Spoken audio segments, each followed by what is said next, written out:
Oi, eu sou o Fábio e esse é o Coisas de... Não, brincadeira. Não, eu sou o Fábio.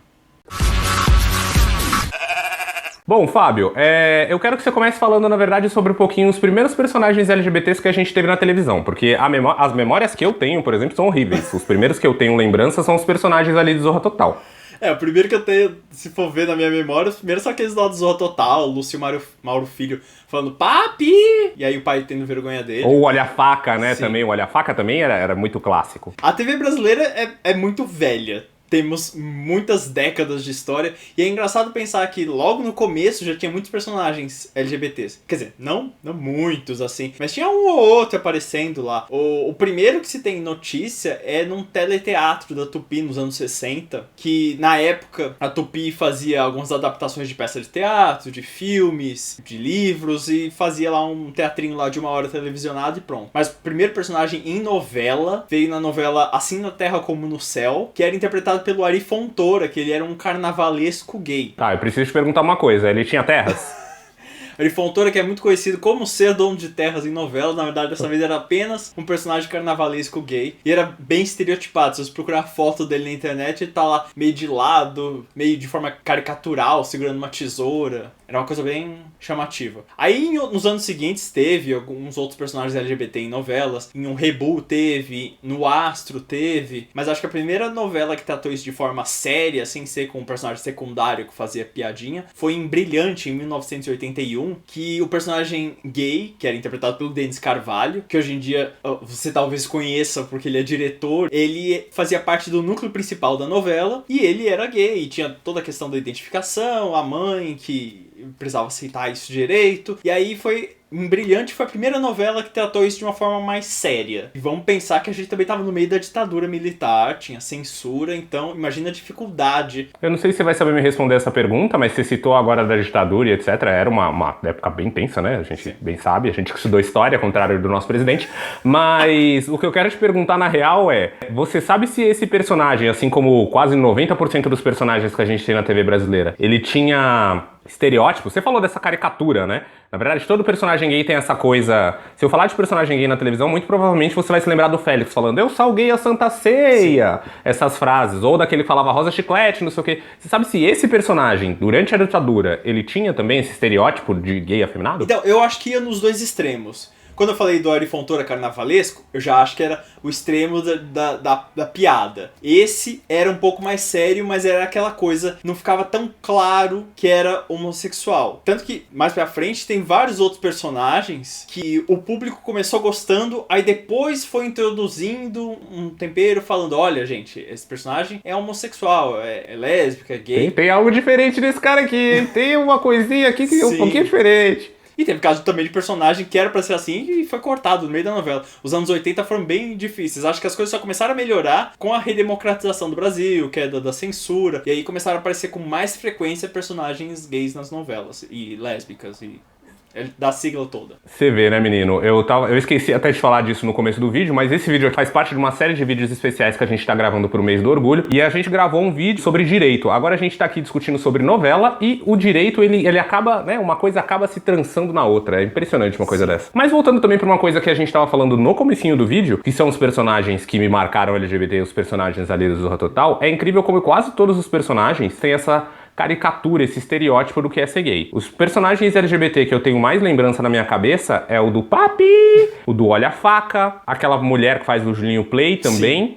E um personagem transexual a gente tem do Rodrigo Santana, que inclusive faz parte da comunidade LGBT, é um homem gay que interpretava uma mulher trans. Mas interpretava uma mulher trans que na época eu devo admitir, eu achava engraçadíssimo até, porque, né, enfim, a gente vai evoluindo, mas a gente vê como fazia uma coisa ali que era um completo desserviço, porque tinha uma piadinha sobre a identidade de gênero dela, tipo, você se identifica como mulher, mas o seu nome é Valdemar. E é engraçado porque eu devo admitir que eu, Renan, fico muito mais confortável quando eu sei que um membro da comunidade LGBT está interpretando um personagem LGBT. Por exemplo, eu aceito com muito mais facilidade o Paulo Gustavo interpretando um papel gay, de um homem gay, apesar que se você vê um papel do Paulo Gustavo, você viu todos, né? Não consigo ver muita diferença, por exemplo, entre a Dona Hermínia e a Senhora dos Absurdos. Pra mim é a mesma coisa, né? Eu me sinto muito mais confortável em ver o Paulo Gustavo interpretando um homem gay do que ver o Matheus Solano interpretando um homem gay, por exemplo. Eu acho essa uma questão bem complicada, na verdade. Eu acho que é sim muito importante nós termos atores LGBTs trabalhando na televisão, até porque temos muitos inclusive escondem suas orientações sexuais com medo de como o público vai reagir. Tem um caso muito conhecido... Olha, Fábio, eu não vou admitir que você fale assim do Ronaldo Giannichini, ele já se redimiu... Não, brincadeira. Não, tem um caso que é muito famoso, que é o caso do Marco Nanini, que nos anos 70 ele fazia o galã das novelas, ele era o protagonista de A Moreninha, fazia papéis de galã, e depois de um tempo ele falou, não, gente,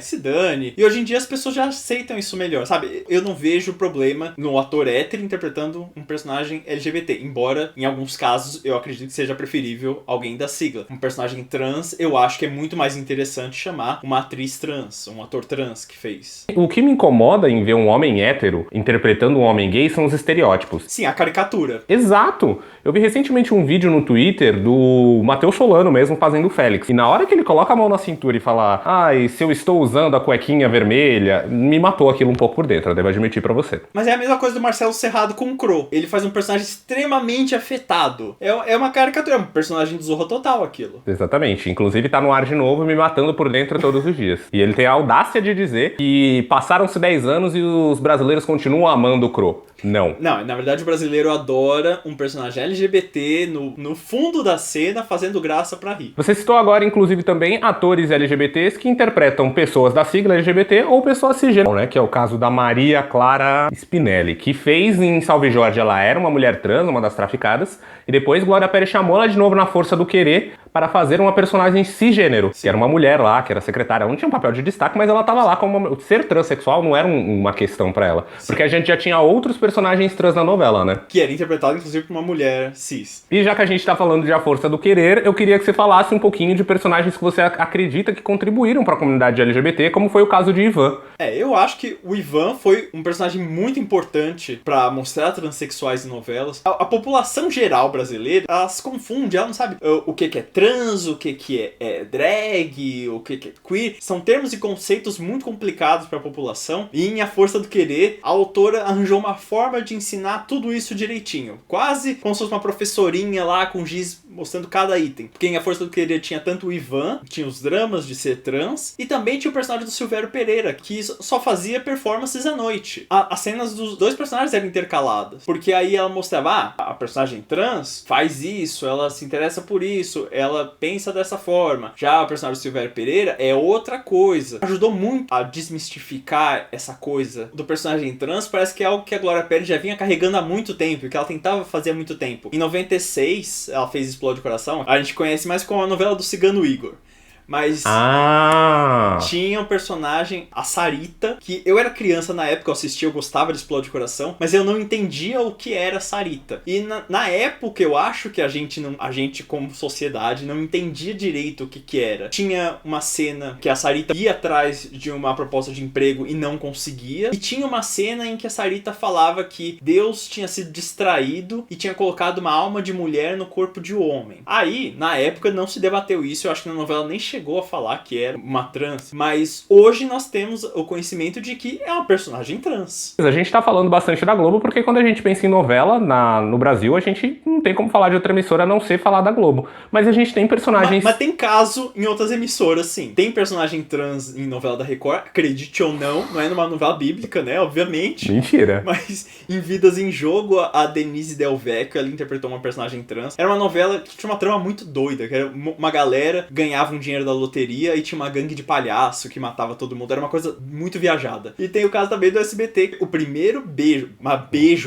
mesmo, de personagens LGBTs numa novela foi numa novela do SBT. E já que você tocou nesse assunto de casais de mulheres e casais de homens, você acha que casais de meninas são mais aceitos do que casais de homens nas novelas ou vice-versa? O Brasil tem uma sociedade muito machista. Acho que a gente sabe disso, né? E tem a questão de que é um fetiche pro homem hétero duas mulheres se beijando. Saindo da Globo de novo para falar de outras plataformas, agora a gente pode falar um pouquinho, inclusive, de personagens LGBTs que estão cada vez mais comuns nas séries da Netflix. A gente tem o Eric, Sex Education.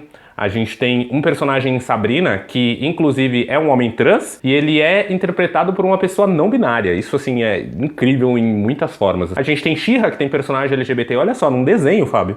A gente tem personagem LGBT a dar com pau. Tem mais personagem LGBT em She-Ra do que tem agora em Amor de Mãe, que no caso tem meio personagem, né? Que apareceu por 30 segundos. Não só nas séries da Netflix, como nos desenhos atuais, como nas novelas, os personagens LGBT são colocados lá como forma de representar. Porque nós desistimos na comunidade, nós temos direito a ter nossa voz, então as séries representam isso. Atualmente é com poucos personagens, um aqui, outro ali. Mas às vezes a gente tem a sorte de ter um protagonista. A She-Ra, por exemplo. A She-Ra não assisti o desenho, eu tô apenas chutando, é isso mesmo, né?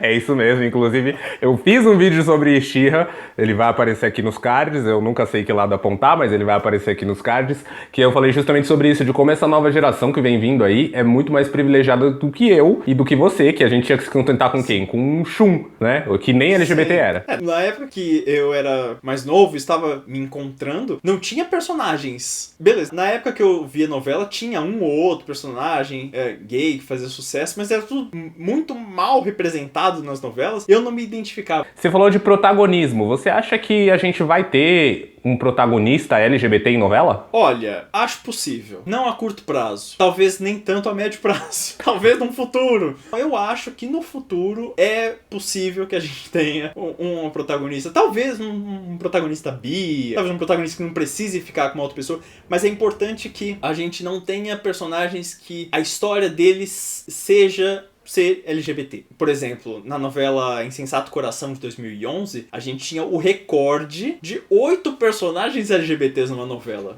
Um número impensável se você for ver hoje em dia. Aí eram 7 gays e uma lésbica. A novela tinha um núcleo que era um quiosque na praia. A dona tinha colocado a bandeira LGBT lá, porque ela tinha achado bonitinha, e começou a atrair o público LGBT lá. Era uma novela com 8 personagens LGBTs e um era diferente do outro.